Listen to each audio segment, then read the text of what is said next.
3600 বোতল ফেন্সিডিল উদ্ধার করল সালার থানার পুলিশ। কান্দি কাটুয়া সড়কের সালার থানার জামুলিয়া মোড়ে নাকা চেকিং চলার সময় সালার থানার পুলিশ উদ্ধার করল 3600 বোতল ফেন্সিডিল।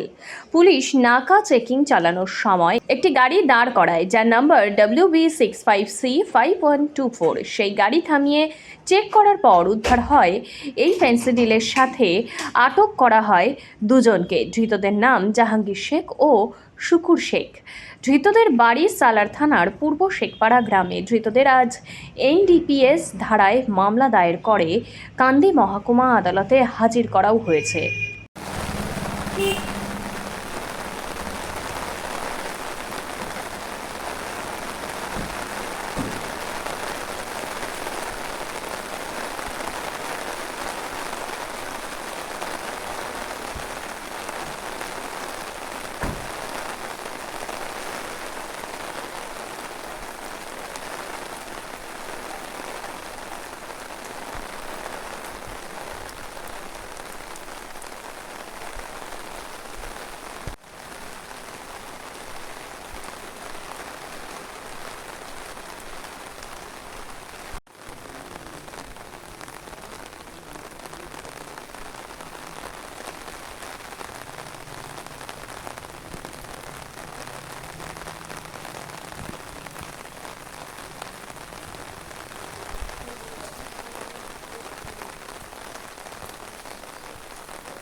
চাকরি পাকা করবো, চাকরি পাকা হয় না, এই ছবিটা তুলে